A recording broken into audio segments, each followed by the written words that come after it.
Yes, yes, and away we go with Sara Russell in the house. You're a professional podcaster now. It's exciting. It's new. It's very exciting. I love it. I'm loving it too. I get to be creative, like more creative than I usually give myself time to be. Yeah. Is that your favorite part about it?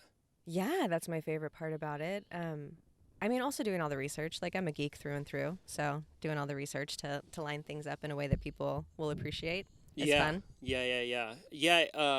What's your process for researching? So if you're doing a microdose episode on cold plunging, that was one that you did. Mm-hmm. What's the step-by-step process that you'll do to gather the information? Oh, I love that question. So typically I start with some kind of positive obsession, right? Something that I'm like deeply invested in, spending a lot of time and energy in already. So I already have some kind of personal experience with it. I tend to like to talk about things that I already have an embodied experience with. So I tend to not talk about things that are just kind of abstract for me, but like something that I have a felt sense around.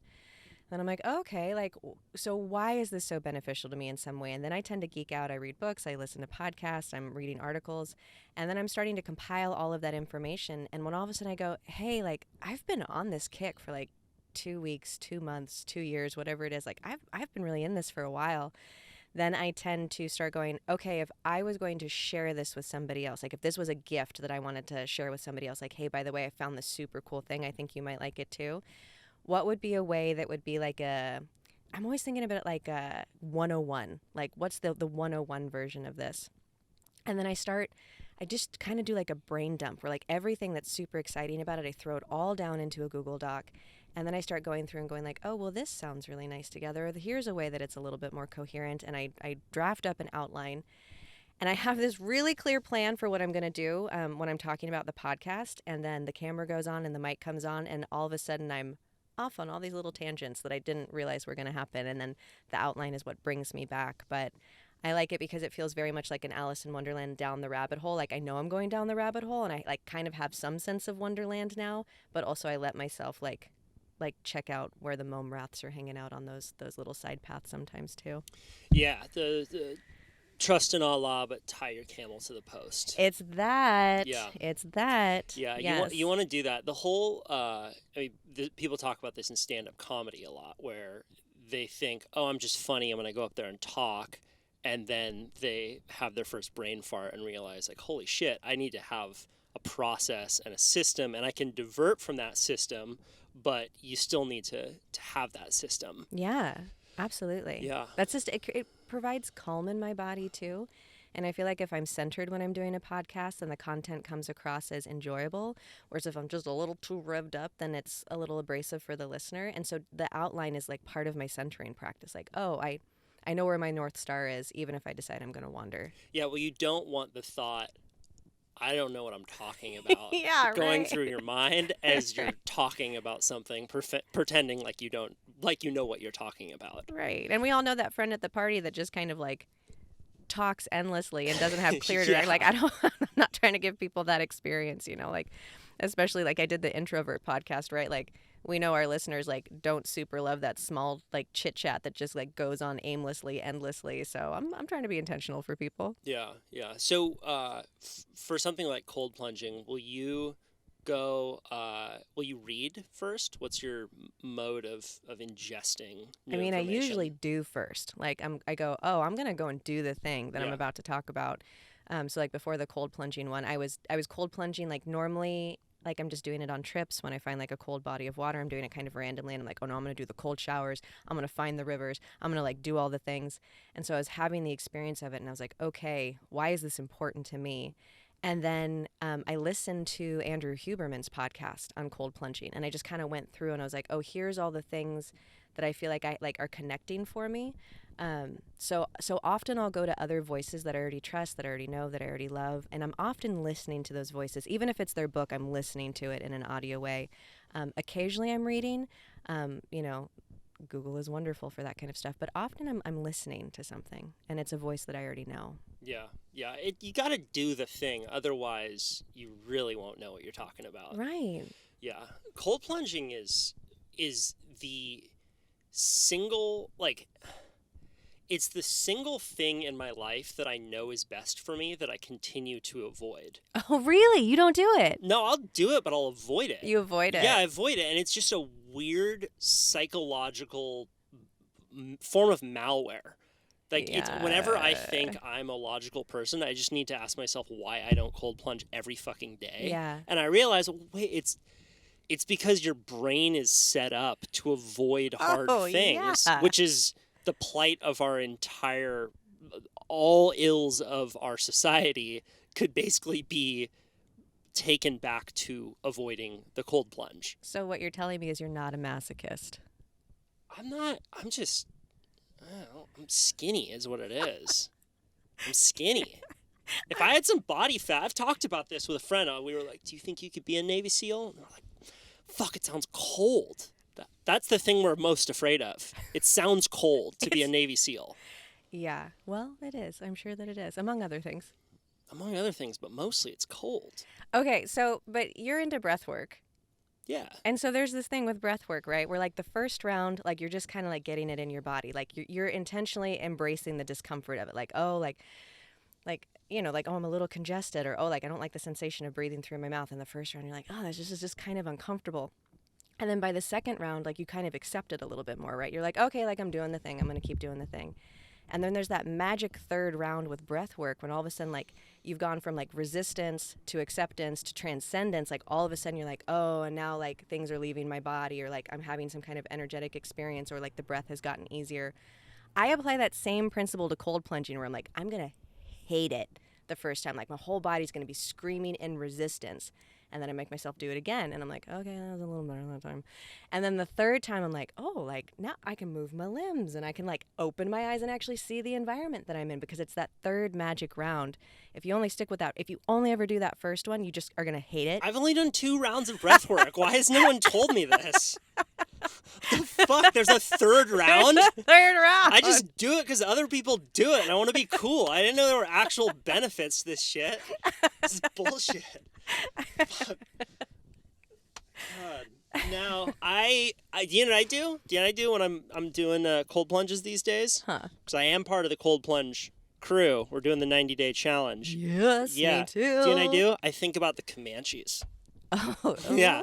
I've been reading Empire of the Summer Moon lately. Yeah. And it's a hard book to read. I was going to say, you're making yourself uncomfortable then. It's so good. It's so good. The Comanches were this very warlike tribe over on the western plains of the United States. And they would do shit like ride horses so deep into the desert that one would collapse and die. They would cut it open, drink the blood, wrap the intestines around their neck, and chew on them as snacks and continue to ride deeper into the plains of Wyoming. Wow. So I can handle 3 minutes in a cold plunge is what I'm saying. Yeah, but they didn't get there overnight. They didn't get there overnight. Yeah. Like, that was some serious training they needed to do. But just basically whenever I'm feeling like a little wimp, I think of the Comanches. You have to think about the first Comanche. Have to think about the first Comanche that started doing that training program and how he felt about drinking horse blood. Yeah, it's like, what? 3 gulps of horse blood? 3 gulps. Fuck, no one ever told me it gets better after the first 2 gulps of horse blood. Yeah. So that's what I do. Yeah. I just think about hard times, and it makes the easy things easier. Yeah, I mean, like, context is helpful. Like, where you fall on the pain spectrum. Like, is this just, like, inconvenient, or is it truly uncomfortable? Is it actually painful? Like, that's important. And your experience is valid. Like, getting into cold water doesn't feel good. That's real. Yeah. But, like, I wonder if, you talk to people going through a lot of hard times in their life, and they're lamenting to you about their relationship, their life. Do you ever feel like it would be helpful to bring up Genghis Khan, like to resize it a little bit? Like, this is there's a story of what's Andrew Weil. You know who Andrew Weil is? Yeah, I do. Andrew Weil, doctor. He was very influential in the psychedelic movement, and in the 60s in the Haight-Ashbury district, when a lot of young hippies were having bad psychedelic trips. They were going into psychic wards and being misdiagnosed, and they were having these freakouts. obviously, you don't want to tie someone down when they're having a bad acid trip. And Andrew Weil figured out that there was a really effective psychological trick to get them through a bad acid trip. And he would go into their bed and say, "Excuse me, I know that you're having a tough time right now, but there's someone across the way who's having a really bad time right now. So if you could just hold it together, we'd really appreciate it." And almost immediately they'd be like, "Okay, someone's in a worse position than me. I can handle this." Okay, I have a few thoughts on this. Okay. One, like I remember that now. Like I read that somewhere. I forget where I read that. Probably in a Michael Pollan book somewhere. Yeah, it's in How to Change Your Mind. Okay, and How to Change Your Mind. Okay, so one of the things I wonder about that experiment is it not only the scale that somebody's in more pain or more distress than you, but also that move of being in service. Oh, by keeping my shit together in this moment, I'm actually helping somebody else get the support they need. Because I think people can actually hold their shit together when they know they're helping somebody else. So less for me about the like, oh, they're in more pain than me, but oh, I'm doing a good thing right now. We're both experiencing trauma or pain in some way, but I'm actually going to help this person if I can just hold it together a little longer. So I wonder about that with that. Because most of the time, like, I am not comparing people's trauma. I'm not going like, oh, well, like, why are you being such a whiny little bitch about this? When, like, I paid for therapy, and she just started talking about Comanches and Genghis Khan for an hour. Right. But I feel better. So I think about this in terms of human homework. Like, we all have our human homework.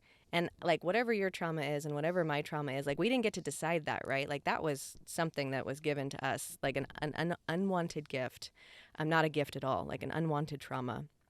And this idea, like, we just have to figure out how to deal with it in whichever way we need to deal with it. And the people that deal with their trauma can move through it so much easier. Like, you can have very little trauma, but if you're not addressing it, if you're not addressing your pain, it is going to hijack your life and you're going to be massively depressed.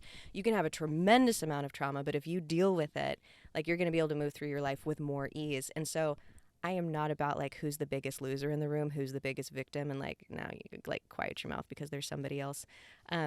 Because it's context, right? Like, we're all the stars of our own movie, and, like, yeah, like, we can kind of witness other people's experience, but we're still having, like, the discomfort in our own body. So yeah, like, I think there's something to it, and also, like, I'm not about comparing, like, I totally am. Yeah, I know. Totally am. That's why I'm going to start reading history. So just to have little arrows I can sling at people when they're complaining that they're freaking. And then you can send them to me for some nourishing. Yeah. Good cop, bad cop. Yeah, we're going to totally good cop, bad cop it. Yeah. But Empire of the Summer Moon, that's my... that book sounds super compelling. That's my recommended reading. Yeah. Well, you told me a little bit about it already. And it was the Comanche Moon. That was what gave me chills. That was what, like, caught my breath in my chest. Yeah. In Texas... a bright full moon is still considered a Comanche moon because that's when the raids would happen. They would come. Yeah. So recent. 2 people ago that was happening.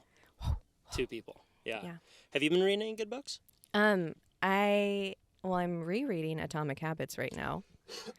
And You're welcome. Just and what did I just buy? I just bought the Michael Pollan book, This Is Your Mind on Plants, but I haven't started it yet because I read How to Change Your Mind and I absolutely loved it. So that, and then there's one more because I know you only want me to read one book at a time, but I'm reading multiple books.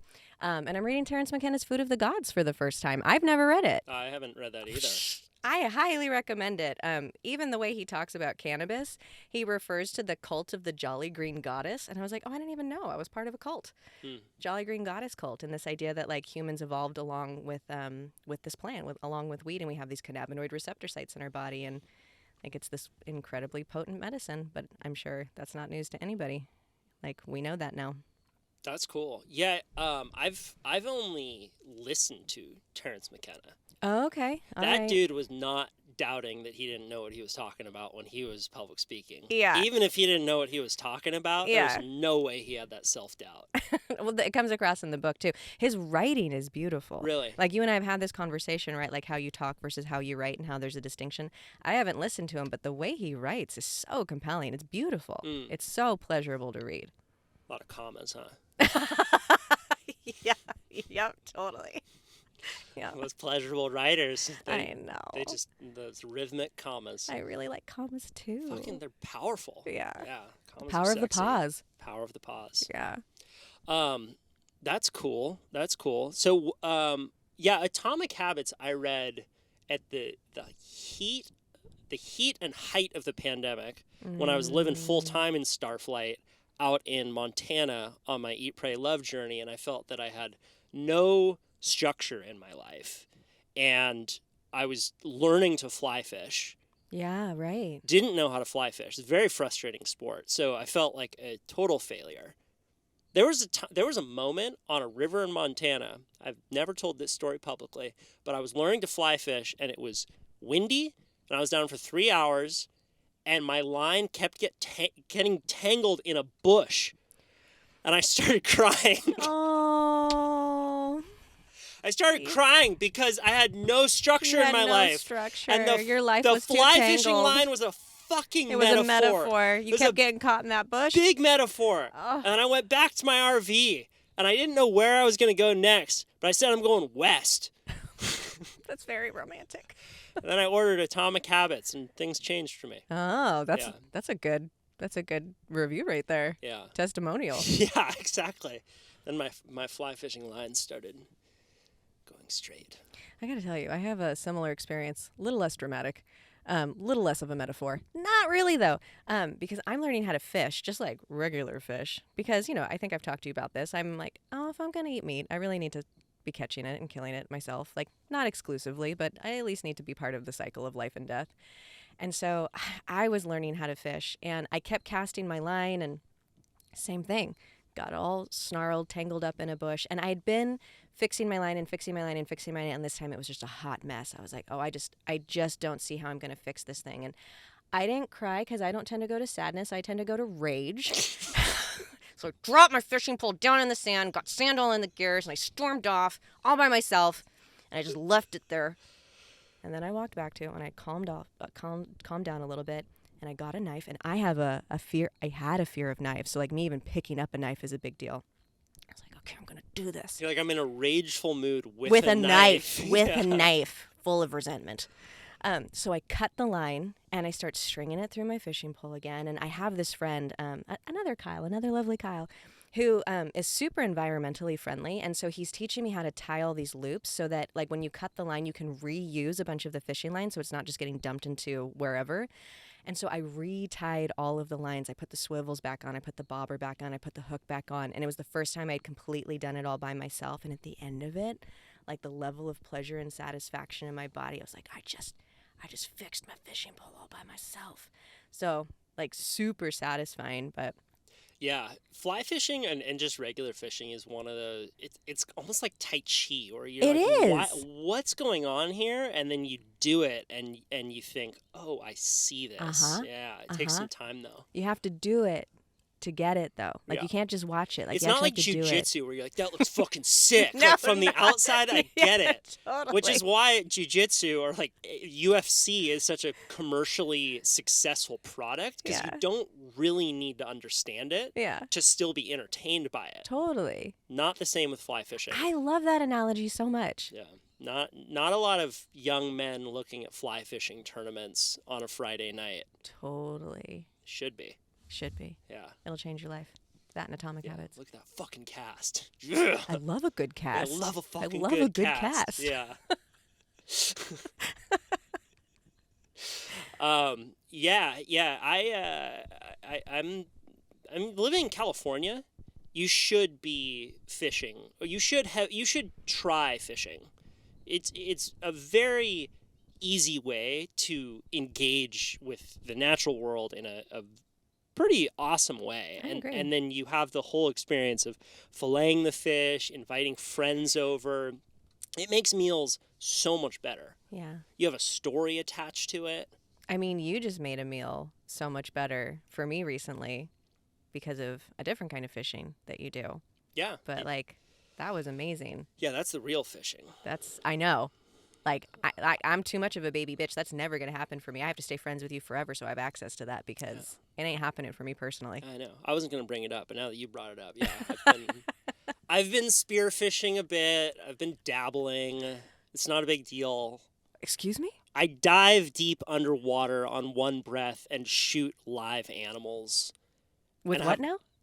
With a gun. It's but it's more like a spear. It has bands and you have to pull it back and have the fucking strength to tie it off, and then you got to aim. And it's not a big deal, but I fed the entire party the other night With delicious, delicious fish. What was it? What kind of fish was it? They were just rockfish. They were rockfish. People who are spearfishermen will be like, yeah, that's not that good. Whatever, I'm man. not that good. It was delicious. Fuck, it was good. I got a story for you though. Okay. So, the other day I was on a little dive trip with a buddy of mine, and we went out diving. The whole thing in diving is about visibility.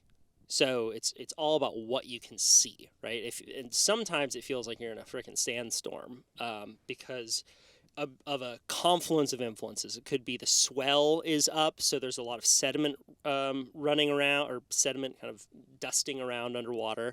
It could be that there's an algal bloom, so the water's more green. Or it could be very clear and very flat, which is why spearfishing is a perfect additive sport to surfing. Any hoozle, the visibility was not good. And we were going for white sea bass. Oh. White sea bass are a very tasty fish. And I was out there just diving around. And after like 45 minutes, I was like, this is not going to be a good day because the visibility is so bad. And I kind of wrote it off. Then all of a sudden, my buddy starts fucking doing some things. He pulls me over, and I kick over to him. And he has shot a fish through the head that is almost as big as you are. Almost as big as you are. That's why I'm not going down there. Dude, it's a 50-pound white sea bass that he catches. And we lug it up onto his stand-up paddleboard. Okay. And he kills the thing. Uh-huh. And white sea bass have they have like vocal cords that allow them to, it sounds like a drum beat. Underwater, wow. they go.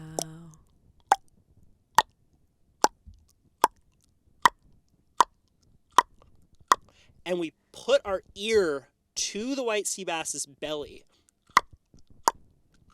And it sounds like you're in a drum circle watching this large animal go. Yeah. Wow. Intense shit. Do you ever, like, I know when I'm eating creatures, and this is from my vegetarian days. I can't even believe I'm saying that. It's been so long. But like I used to have this like thank you for sacrificing your life so I may be nourished. Like, do you have any kind of like ritual thing that you do around? Totally. Mm-hmm. I always thank the fish. Yeah. Yeah. I always thank the fish, and you just acknowledge what's happening. Yeah. Like you be with what is, right? Just like be you take with a what moment to is. go like, this happened. Yeah. Like this is happening right now. And it's sad. I don't know if you get through that, if you become more experienced or it just becomes more mechanical, but there's still for sure a sadness in taking a creature of any size.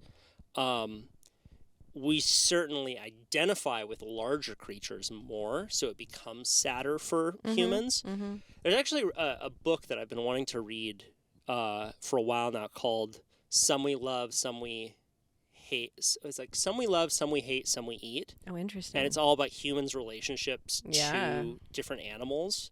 But I very much enjoy it. I feel like it's a good way to just reconnect with what is. I wonder, like this idea of like it becoming more mechanical or it becoming less potent. Like I wonder if that's true, or if it's like the sadness stays the same size, but your container just gets bigger with more experience. Like you become more spacious. So like the sadness might stay the same size, but you get bigger, versus like the sadness dissipating and you just like carrying less. Like I would just imagine like you have a bigger capacity the more you do it. Maybe. Would be like I mean I'd be curious if that's true. Yeah, me too. But I'm having a good time with it thus far. But this all started because of Atomic Habits. Oh right. Yeah. Yeah. Where are you? Where are you with it? I'm in the third law. I actually just did a podcast on the Make It Easy because, I'm super like anti-grind, and he's talking about like, yeah, we have this idea that we have to grit through and we have to like motivate ourselves and we just have to will through something. And he was like, you know what our big motivation is to be lazy. Like to spend as little energy as possible, because that's actually really efficient for our systems, for our bodies, is to spend as little effort as possible, as little energy as possible on something. And so it's this whole chapter on how you can make things as easy as possible, which I just super appreciate, because that's how it becomes sustainable, right? Like you can set yourself this super huge goal and you can power through a few days, few weeks, and then what happens? You completely drop off. But if you do these little teeny micro interventions, what he calls atomic habits, like if you just make them really easy, then you can actually build a habit in your body, and then like it's sustainable. And I love it. I absolutely love it. Yeah, the make it easy thing is that's kind of everything, isn't it? I hate cold plunging.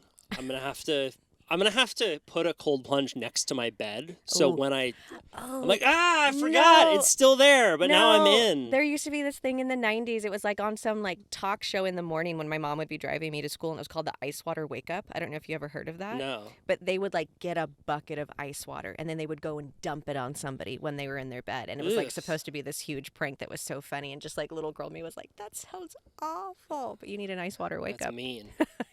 It's mean. So mean. It reminds me of this. I saw an Instagram video once of this kid in high school walking down a hallway, and he was next to a trash can, and another kid jumped up out of the trash can to scare him, and the kid just socked him in the face.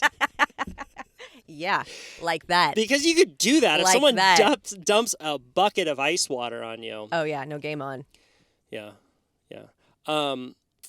Yeah. That's a good one. Make it easy. Have you done anything in your life to make it easy? I mean, like one of the things, I think the guy's name is Oswald Knuckles, that he talks about in the book, who talks about resetting the environment, priming the environment. And one of the ways you make it easy is like, he gives the example of when he's done watching TV, he puts the remote back by the TV, he puts the pillows back into place, he folds the blanket. And that part of that is not just like tidying up, but it's setting the room up for whatever the next thing is. Okay.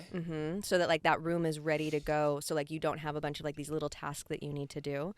And I talk about this in the podcast, the Make It Easy podcast. But one of the things that I'll do is after I've finished watching TV, and I do all those exact steps. It was super sweet to read about that.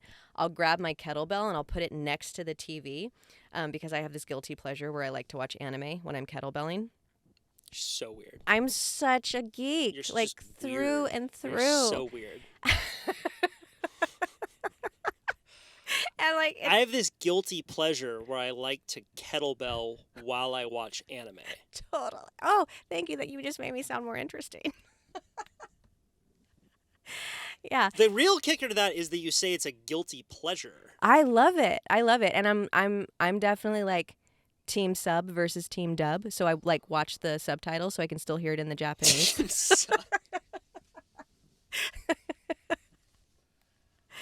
So I prime my environment to work for me. Yeah, okay. What anime show is Mostly Bleach. I don't know anything about anime. It's kind of like BDE. It's definitely like big dick energy, that kind of show, because like the main character, like the size of his sword represents the size of his energy, and it's just this huge like massive blade that he uses. But it's quirky and it's funny and it's snarky and then you do kettlebell swings. And then I do kettlebell swings while you watch anime subtitles. Yes. And then you put it all back to prime your. So the kettlebell's next to the remote. The kettlebell's already next to the remote and the TV. Like once I've like the night before, I've watched TV. I put the remote away. I put like my little cloth over my TV so my TV's not the main focus in the room. I do that thing. And then I put my kettlebell up there. So like when I walk into the room in the morning or whenever it is that I walk into the room, I'm like, oh, right. I need to kettlebell still. Like it's just there. Like I'm not trying to remember that I have to kettlebell, or I'm not checking my planner. Like the kettlebell's just out, and it's like a bright orange kettlebell. So it's like it's just right there, ready to go. Yeah, I have that at my house. Well, I had it at my house. I put the kettlebell right by my front door. And then whenever I would walk back into my house, I would stub my toe on my kettlebell. Oh, that's not making it easy. No. That's making it hard. That's making it painful. But I live in this small little place. So I was like, do I hide the kettlebell or do I just keep... Maybe now it's getting a stub toe. makes me think of working out.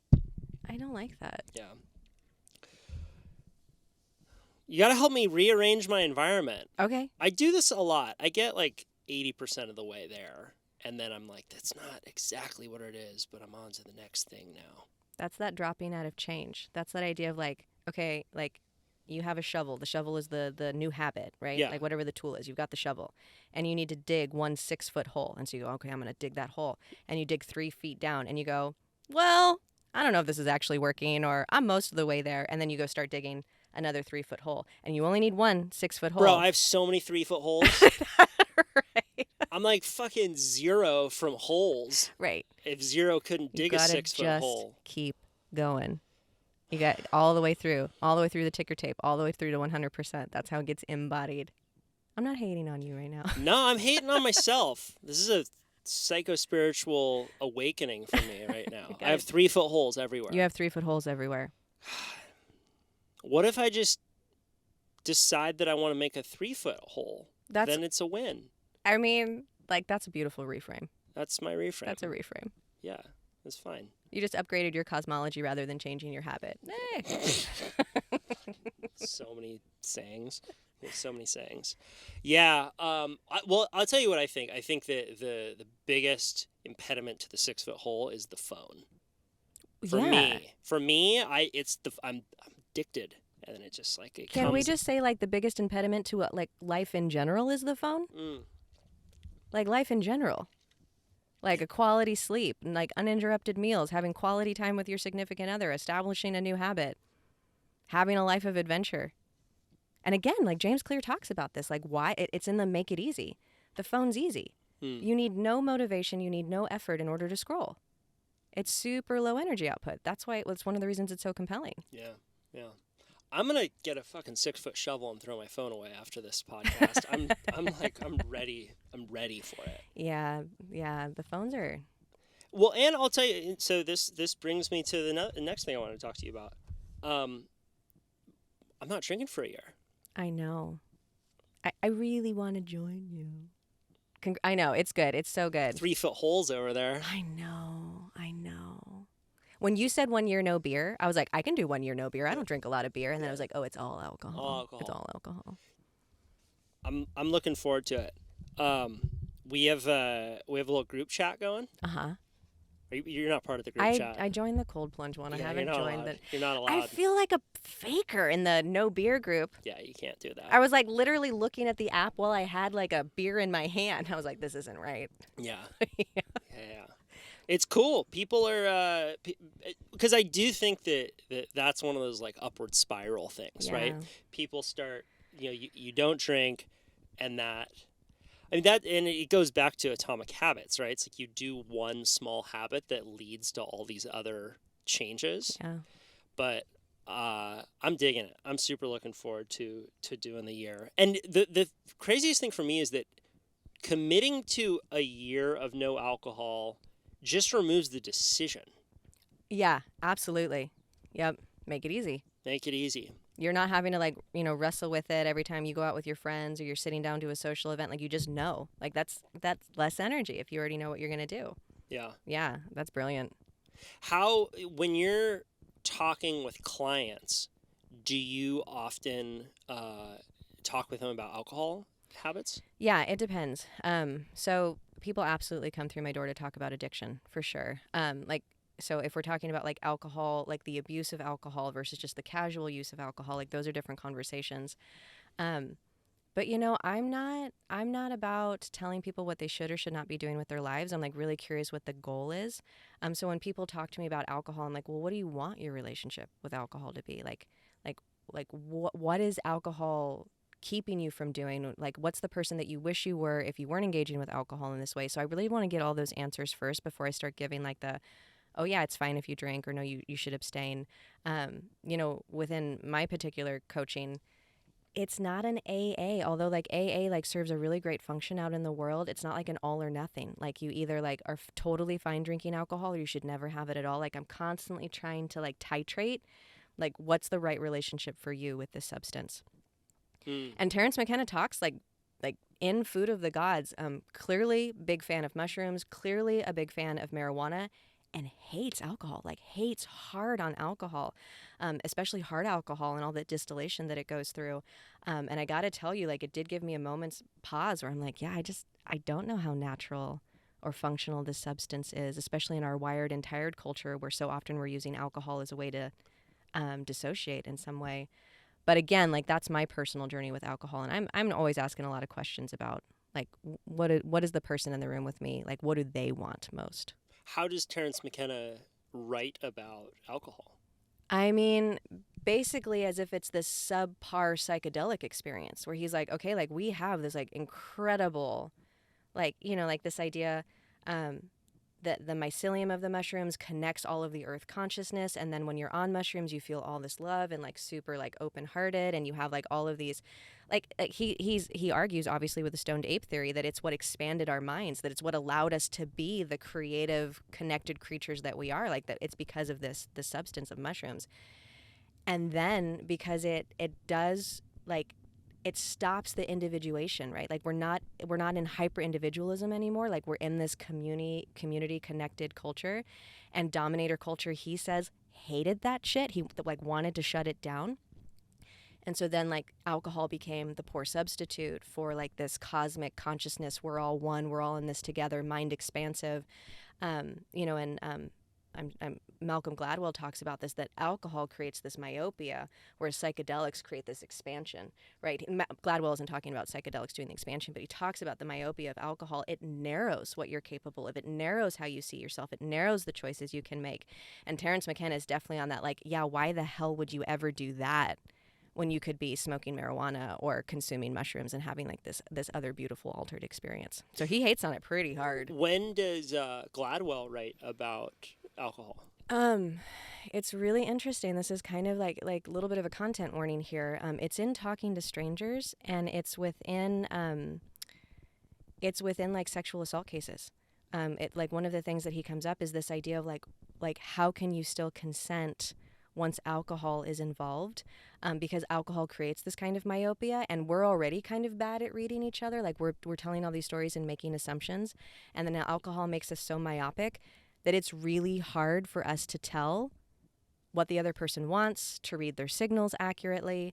And so he's saying, like, yeah, like, when you're at a frat house and, like, everyone's getting hammered, like, can there actually be consent in a culture like that? Because alcohol kind of, like, turns down our ability to track each other. Wow. Mm-hmm. Okay. And Talking to Strangers is, what's it about? Talking to Strangers, it goes through, it basically culminates in an experience where a cop pulls over a black woman for a traffic violation, and then the tragedy that ensues after that. So it's this whole long story. I won't get into the details right now. But basically he goes through all of the different ways that basically we're crap at at knowing when somebody's telling the truth, or, like, judging somebody's character. That we have this, like, default to truth, where if somebody is lying to us, until we have very explicit evidence that that person is lying, we're just going to go, oh, like, we'll make all kinds of excuses, like, that's probably fine, I'm going to look the other way, because we want people to be telling the truth so badly. And so basically the whole book is about talking to strangers and all of the ways that we misperceive them, and all of the assumptions that we come to where we're not actually coming to truth in a meaningful way. We're missing the mark. And, like, he just goes through example after example of, like, here's all the reasons why, like, you're actually really bad at knowing who somebody really is. Yeah. People don't like to think that. No, we don't like to think that. Yeah. Whenever you ask someone, are you good at reading people? Yeah. Oh, I'm yeah. very good at reading people. I have a sixth sense. I'm super intuitive. I'm an Aquarius. Yeah, I just have a feeling. Aquarius. Don't identify. You can be whoever you want. Change your decisions, but if you're fucking born to the month you were born, right. Can't change anything. Right. Well, this is that like question, right? Can people change? It makes me think of that Friends quote, like, once a cheater, always a cheater. It's like that. Like, no, if, like, somebody did something terrible once, they're a terrible human being for the rest of their lives, because people can't change, which is completely the exact opposite of my premise, right? Skills for change. I'm like, no, I'm actually going to teach you how to change. It's possible. Trust me. Yeah. Yeah. And I think that Atomic Habits is the best evidence of that. It is like, you want to talk about structure. It is like such an easy, it's like a paint by numbers map for like, here is a very easy way to see that change is possible. Not a quick way, not necessarily a short way. He's like he talks about his journey is years long with this. And I don't think most people have the patience for that. It's like, no, change is possible. This is James Clear. This is James Clear. Yeah. This is James Clear. He's like, it just takes some time. He says you shouldn't ask how long does change take, but how many repetitions. That's such a good line. It's such a good line. Don't ask how long, ask how many. Yeah. Yeah, it took me 10,000 repetitions to move from Capricorn to Aquarius. but now I'm in a fucking Aquarius. Amazing. Yeah, I can talk about my feelings. Aww. Yeah, I'm getting into anime. It's been a big journey for me. You get to be a weirdo now. Yeah. Oh, amazing. Why can't I change from Capricorn to Aquarius if I want to? Okay. If you want to get into astrology, if you're going to get into the talk about astrology, here's the thing, right? You know how the astrologists... This isn't going to end well. You know how they cheat I'm it? not going to back down. You know how they cheat it? So, for instance, I'm a Taurus. My son is a Taurus. Oh, except anytime I'm not a Taurus, guess what? I get to explain it like, well, my moon is an Aries. And then anytime I don't line up with Aries, I'm like, but my rising is a Cancer. And it's like, okay, y'all. So we're just all everything. And anytime like it matches up, like, oh yeah, it's because I'm that sign. And anytime it doesn't match up, it's like, oh yeah, it's because it's this other part of my chart. I think James Clear needs to hit the astrology community hard with the premise that you can change your sign based off of habits. But this is why I like the Enneagram. This is why you'll hear me talk ad nauseum about the Enneagram, and you'll very rarely hear me talk about astrology, because that's what the Enneagram is all about. It's like, oh yeah, whatever your dominant number is, cool, that's your superpower. Now train in all the other ones so that you can be every single number. That's cool. Right? Yeah, I'm down with that. And James Clear can teach you how to do that. Yeah. Yeah, it's a wonderful book. It very much taps into reward systems. Yes. I think that's the big one for me, is just how much he recognizes that you need to be rewarded almost immediately. Yeah. And it's changed it's changed the duration of learning any new skill for me. Yeah. Like spearfishing. I'm kind of been doing it for a few years, just getting back into it. Already the best in the world, but it's not a big deal. I'm just kind of learning, you know? I'm just very good naturally. And humble. And so humble. Yeah, but I'll go out for short sessions. Uh-huh. And it annoys my friend because he's way better than me, and he's always like, dude, let's go out longer. But I'm like, I shot my fish. I need this to be successful. Yeah, right. Over and over again. Over and over, and then Right. that'll keep you coming back. Yep. It's the idea, like, what are the most important 3 moves of any activity, like whether it's dance or learning an instrument or writing. It's your last 3 moves, right? And that was like Hemingway's whole thing, like always stop when it's going good. Oh, I didn't know that. Yeah. Oh, I love that. I think that there's a balance there, because you don't want to have the first moment that you feel difficulty be the moment that you stop. Yeah. But there's a moment where you start to feel fatigue, Uh-huh. where you get diminishing returns, Yep. and that's when you stop and do something else. Yep, absolutely. And I didn't used to do that at all. I would just... No, you were a grinder. I would just bonk. Yeah. Yeah. Yeah, I'd bonk and then hate myself. Yeah. I think that's what most people do. Because that's another thing, is that you remember, you know, like there's a lot of studies done on like pain. Like dentistry offices will give someone, you know, something painful for a tooth problem, and then they'll end the session and ask the patient to rate the pain. Then they'll do a second group where they give them the same amount of pain, and then afterwards induce something that feels less painful and ask them to rate it, and they mark the session as being less painful. Interesting. Yeah.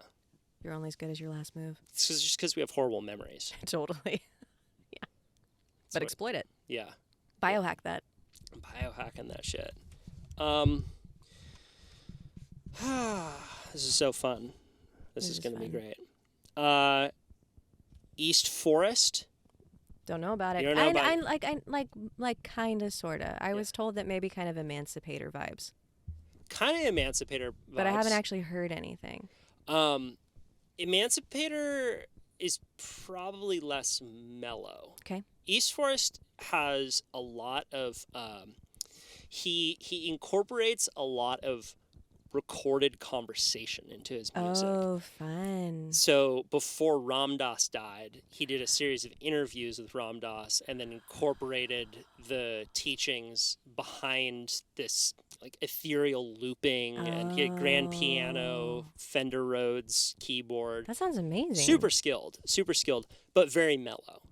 I mean, I've heard people do that with like some of Alan Watts' Yeah. speeches, so that sounds super compelling. It's cool. And he does. So I went to one of his shows. They're called ceremony shows, and they're alcohol free, and it's very much open to, and they're careful with their language, but it's basically like a psychedelic ceremony.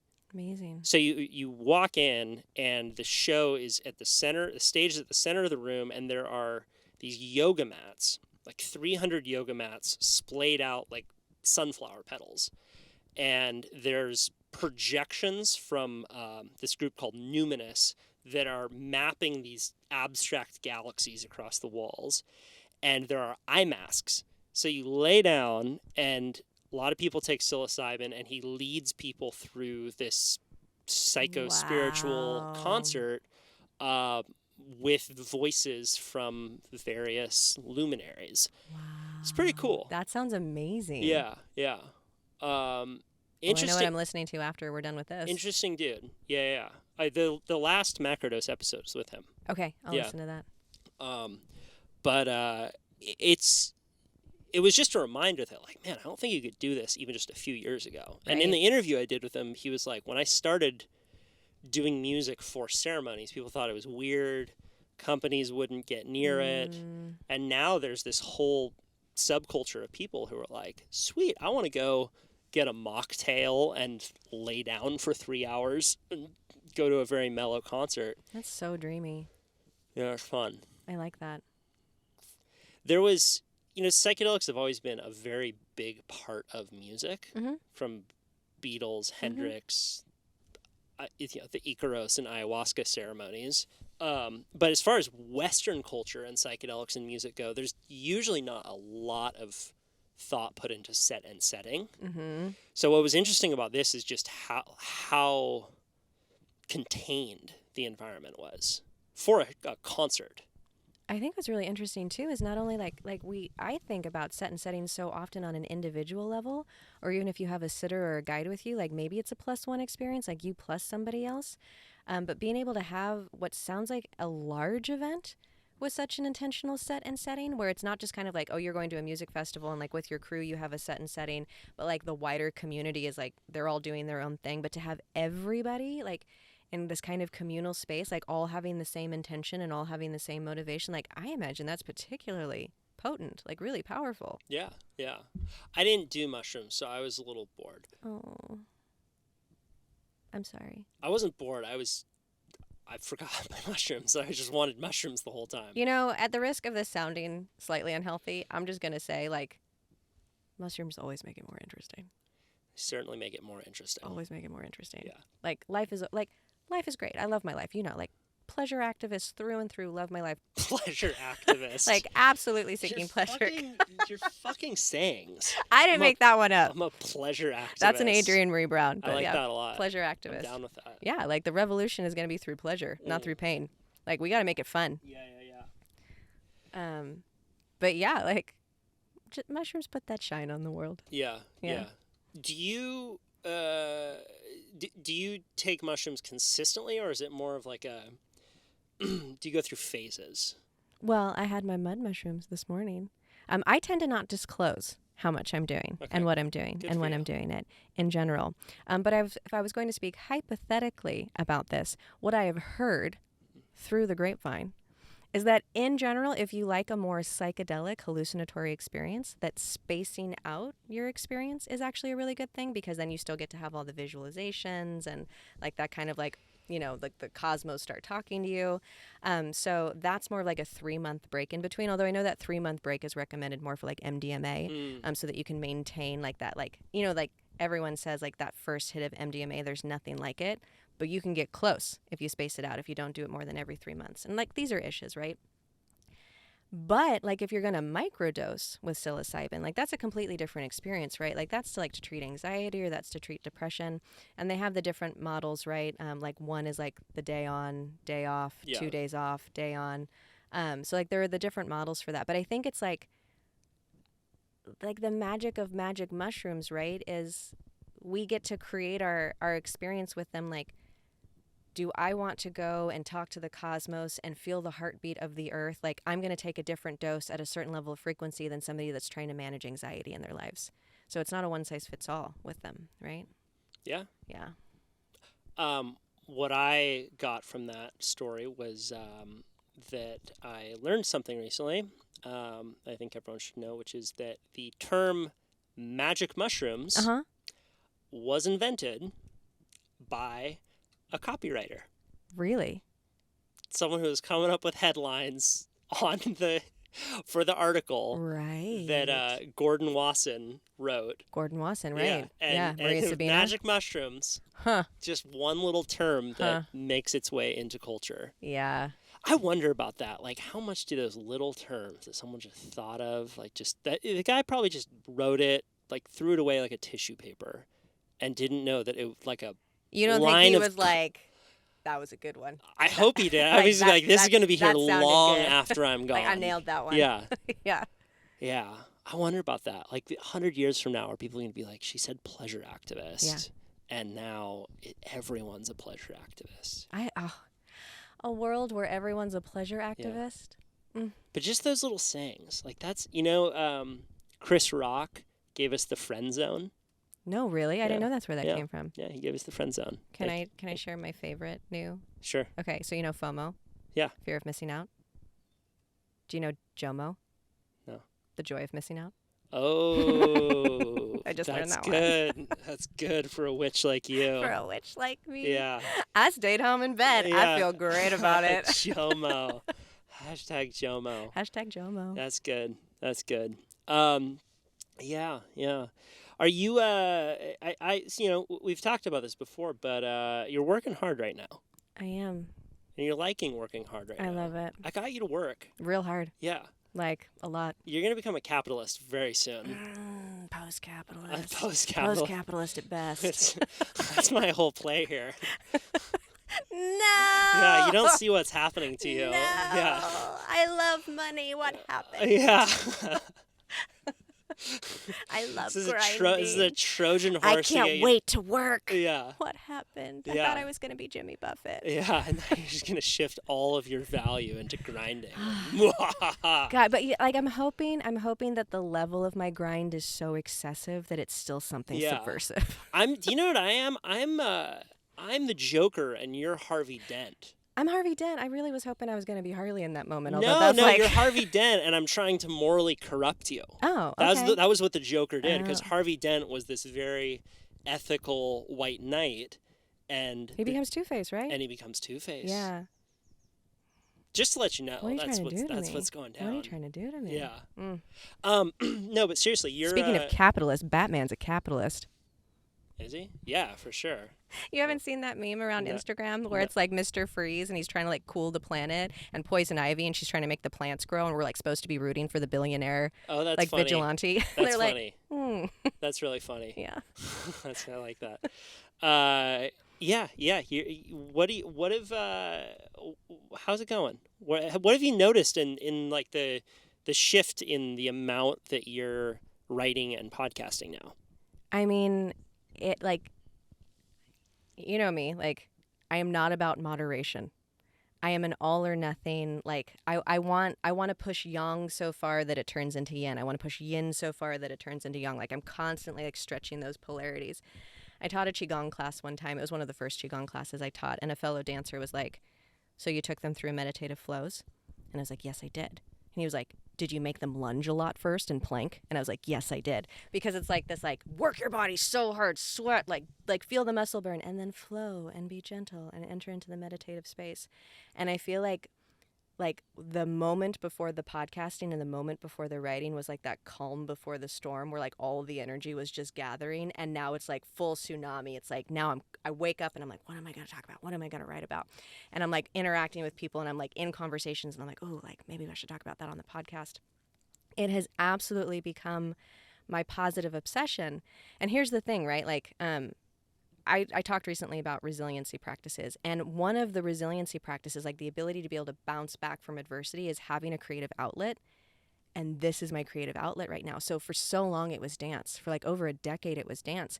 And the pandemic shut dance down in a lot of ways. Like all of a sudden the 5 hours or the 3 hours or however long I was dancing every day like wasn't available anymore. And I had no creative outlet anymore.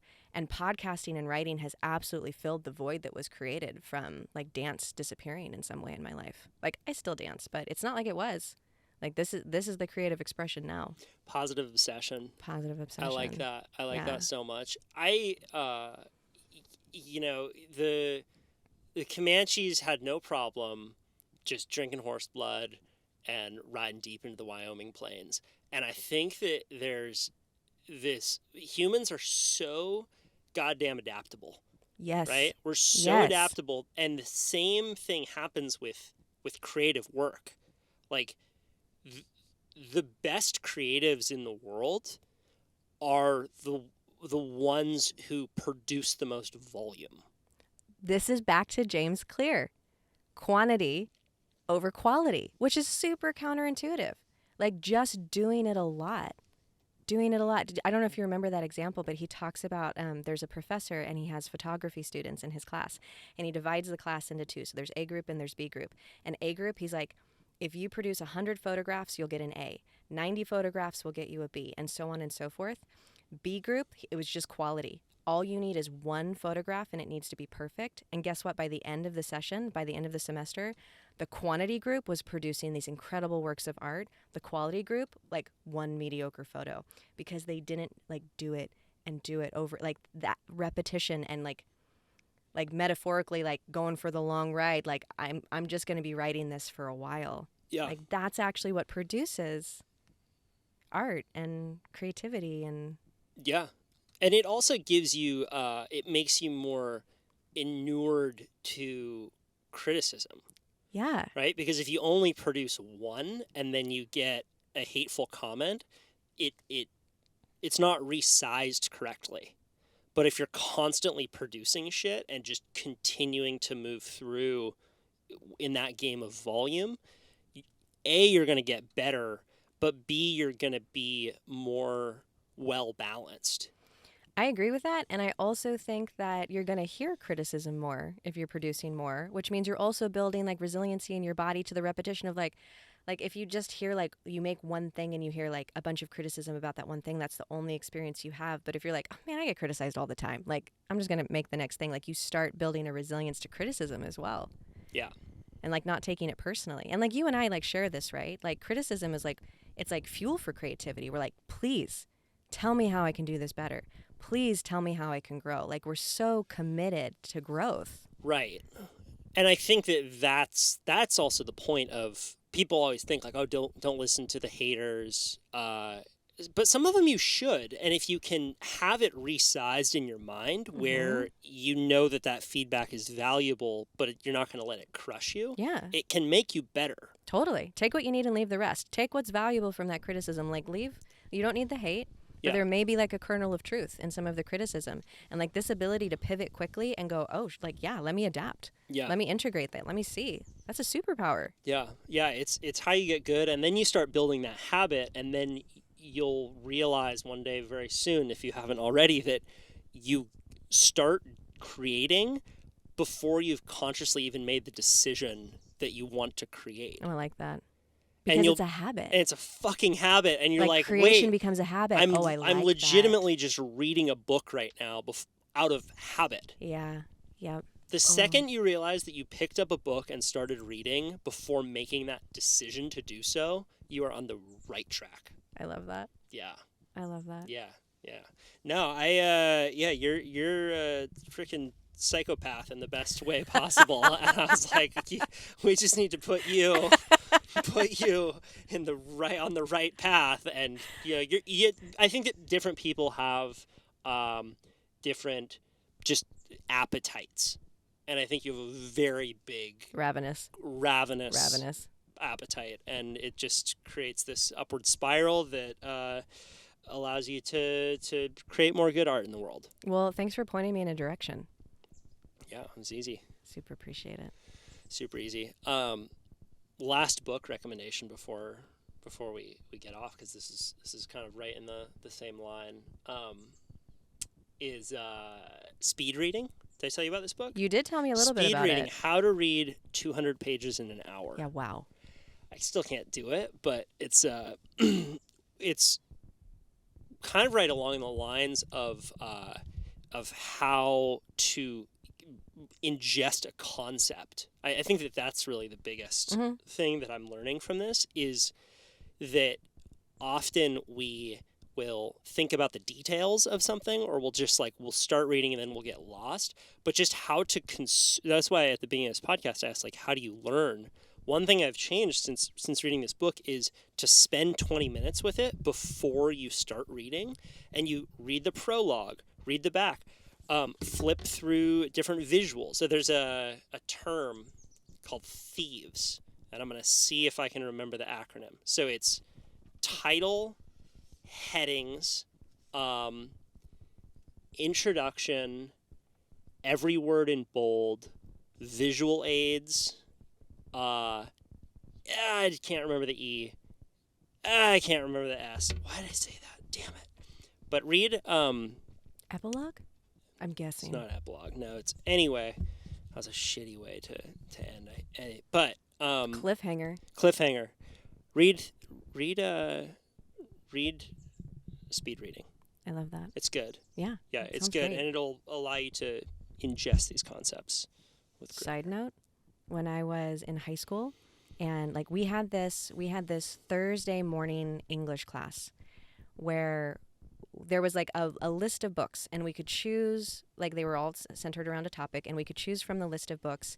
And then after we'd read the book, there'd be a Thursday morning when she would randomly ask a question to the entire class. And even though we had all read different books, we had to answer the same question. And the first time I did that, I was used to doing really well in English classes. And the first time I ever wrote the essay, I got a C- on it. And I was like, what the fuck happened? Like, I'm supposed to be like teacher's pet. Like, what are you talking about, C-? And then I realized if I read the introduction to whatever the book was, it laid out everything that was going to happen. So like I could organize my thoughts. Like that what was it? The I feels so important, like reading the introduction. I feel like so many people skip that. So they just get to like the quote unquote like real part of the book.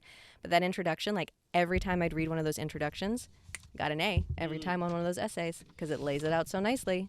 Did you go to private schools growing up? Yes, I did. I'm going to tell you this thieves acronym right here. Yes, I did go to private school. That's why you're such a good talker. It is.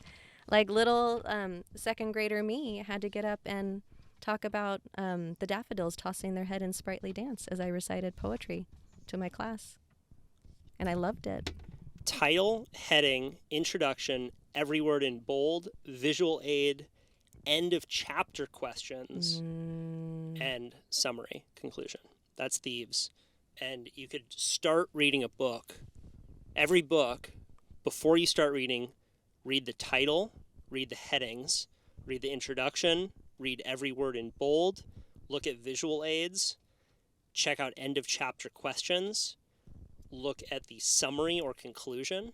And if it's purely about getting information and concepts out of it, what doing the thieves thing first will allow you to do is that then when you dive into the book, you'll have context for every chapter that you read, and your brain will be able to pick up where it's about to go, and you can make those. That makes so much sense, because our brains are those predicting machines, and it teaches you how to predict what's coming. Oh, that's amazing. Yeah.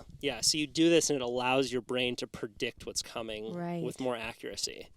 And that's how then, another aspect of this book is just eye movement, and how rather than reading one word at a time, you read chunks of words by moving your eyes from left to right.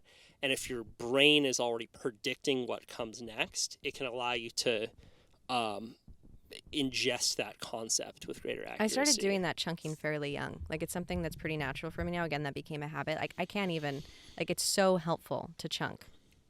It's so helpful. Yeah. Yeah. Look at us. We're surreptitious optimizers. We're not super surreptitious. We're just unlikely. Full-on hedonistic optimizers. Yeah, yeah. Well, you got more episodes coming out. I got more episodes coming out. We're fucking rocking this. We're doing the thing. We're doing the thing. Should we do the thing where, people need to send in voice memos? Yes. Where they, it was your idea. Okay, so we've been asking people to send in voice memos about your favorite way to drink mud water. I've been asking people to send in voice memos about your relationship problems. We have a challenge for y'all. If you would like to get a free mug mud, people are starting to question, what's my relationship with Kyle? Like, lover, half-brother, frenemy? Like, what's our relationship? And so we would like to know, what is our relationship with each other? What do you think me and Kyle do with each other? What's our dynamic? And only wrong answers, please. Only creative answers, only funny answers. I don't want to hear like, oh yeah, you probably met each other in college. Like, no. Only wrong answers. Yeah. I want to hear a whole backstory, like a crazy creative backstory of how we met and what our relationship is. Exactly. Okay. And if you do that and you send the voice memo on your phone to podcast@mudwtr.com, with your address, we'll send you a Fuck Your Coffee mug. Yeah. Yeah. Yeah. This was so fun. This was really fun. So many more to come. Yep. Just getting started. Bye.